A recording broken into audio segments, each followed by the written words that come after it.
Break کے بعد خوش آمدید۔ کیا دہشت گردوں کو قتل کرنے کا لائسنس دے دیں؟ کیا قانون سازی کرا لیں کہ خرگوش، کتا اور پنجابی کا قتل بلوچستان میں جائز ہے؟ نگراں وزیر اعظم انوار الحق کاکڑ کا سوال، بولے ریاست کا جھگڑا بلوچوں سے نہیں مسلح تنظیموں سے ہے۔ احتجاج میں کہا 2 ڈنڈے لگے تو پورا پاکستان سوال پوچھ رہا ہے۔ تانے دینے والے اپنے گریبان میں جھانکیں، کالعدم تنظیموں کے کیمپ جوائن کر لیں۔ بھارتی آشیرواد سے مسلح تنظیمیں پاکستان توڑنے کی سازش کر رہی ہیں۔ اعلان کہتا ہوں یہ تنظیمیں بھارت سے پیسے لیتی ہیں۔ گریبان میں بھی جا کے اور حیا کر، مجھے تانے نہ دیکھ کے بلوچ مجھے یاد رکھیں گے۔ 2 ڈنڈے احتجاج کے لگے، اس کا سوال تو سارا پاکستان مجھ سے کر۔ ڈاکٹر شفیع مینگل کو کس نے قتل کیا؟ وہ بلوچ نہیں تھا، ہندو تھا، ہندوستان سے آیا تھا۔ مولا بخش دشتی ہندو تھا یا انگریز تھا یا عیسائی تھا یا یہودی تھا؟ کیا کریں؟ لائسنس دے دیں ان کو قتل کرنے کا؟ کیا کریں؟ قانون سازی کریں کہ خرگوش، کتا، پنجابی، اس کا قتل بلوچستان میں جائز ہے۔ یہ مسلح تنظیمیں پاکستان کو توڑنے کے لیے مسلح جدوجہد پہ یقین کرتی ہیں۔ لگ بھگ 3 سے 5 ہزار بندہ مار چکے، ہندوستان سے پیسہ لے کے کرتے ہیں۔ اعلان میں کہہ رہا ہوں، را کی فنڈنگ کے ساتھ کرتے ہیں۔ نہ یہ 1971 ہے، نہ یہ بنگلہ دیش بننے جا رہا ہے۔ جتنے لوگ ان کے حمایتی بننا چاہ رہے ہیں نا، کوئی ایک چیز واپس کر رہا ہے، کوئی اور شے واپس کر رہا ہے، جو یہ سمجھتا ہے نا کہ یہ حق پر ہے، تو BLA اور BLF کے کیمپ جوائن کر لیں تاکہ ہمیں بھی کلیئرٹی مل جائے کہ یہ کھڑے کا ہے۔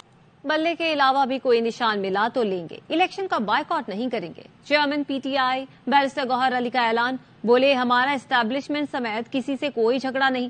بانی PTI کہہ چکے ملک بھی ہمارا ہے، فوج بھی ہماری ہے، تمام سٹیک ہولڈرز شفاف الیکشن کا انعقاد یقینی بنائیں۔ سپریم کورٹ ایسے اقدامات کرے جن سے PTI کو شفاف الیکشن میں شمولیت کا موقع مل سکے۔ الیکشن کمیشن سب کے لیے لیول پلینگ فیلڈ یقینی بنائے۔ ہمارا کسی کے ساتھ بشمول کسی اسٹیبلشمنٹ کے ساتھ کوئی جھگڑا نہیں۔ ہم کسی سربراہ اور یا کسی ادارے کے خلاف ہم نے کبھی بھی کوئی لفظ ایسا نہیں استعمال کیا کہ ہمارا ان کے ساتھ جھگڑا ہے۔ اگر آگے ترقی کرنا ہے، اکانومی بہتر ہونا ہے تو یہ فری اینڈ فیئر الیکشن ہو۔ فری اینڈ فیئر الیکشن کے لیے الیکشن کمیشن کو اپنا ڈیوٹی پرفارم کرے اور سارے کو لیول پلینگ فیلڈ دے دے۔ سب سے یہ درخواست کرتے ہیں شمولی سپریم کورٹ سے کہ آپ اقدامات کریں کہ اس پروسیس میں ہم شامل ہو جائیں۔ اگر آپ ایک پولیٹیکل پارٹی کو اس پروسیس سے نکالتے ہیں تو آپ پاکستان اور جمہوریت کا بہت سخت نقصان کر رہے ہیں۔ ہم تو صرف اپنے حقوق کی جنگ لڑ رہے ہیں۔ الیکشن کچھ دن مؤخر ہو جائیں تو قیامت نہیں آ جائے گی۔ جمعیت علماء اسلام کے سربراہ مولانا فضل الرحمان کی DI خان میں گفتگو، کہا چند مہینے پہلے باجوڑ میں اجتماع پر حملہ ہوا، 73 ساتھی شہید ہو گئے۔ اس حالت میں کیسے الیکشن مہم چلائیں؟ ایسے ماحول میں الیکشن نہیں ہو سکتے۔ مہینے پہلے باجوڑ میں ہمارے ایک ہی اجتماع میں 73 ساتھی شہید ہو گئے۔ اس حالت ہم کمپین کیسے چلائیں؟ ہم نہیں سمجھتے کہ الیکشن ہو سکے گا۔ موسم کی وجہ سے ہو یا امن و امان کی وجہ سے ہو، ٹرن آؤٹ کم ہو جائے گا، یہ دھاندلی کا راستہ کھولتا ہے۔ کیا آپ الیکشن کی طرف جائیں گے؟ میں تو جانا چاہتا ہوں، لیکن یہ ضرور میں کہوں مجھے پرامن ماحول دینا چاہتے ہیں۔ اس مقصد کے لیے اگر چند دن مؤخر ہو جائے گا تو کوئی قیامت نہیں آ جائے گی۔ بلوچستان نیشنل پارٹی کے سربراہ اختر مینگل کہتے ہیں یہ الیکشن نہیں بدترین سلیکشن ہے۔ ہمارے امیدواروں کو کاغذات بغیر کسی وجہ کے مسترد کر دیے گئے، ہم ٹرائبیونل میں جائیں گے، ریلیف ملا تو ٹھیک ورنہ سپریم کورٹ سے رجوع کریں گے، انصاف نہ ملا تو عوام کی عدالت میں جائیں گے۔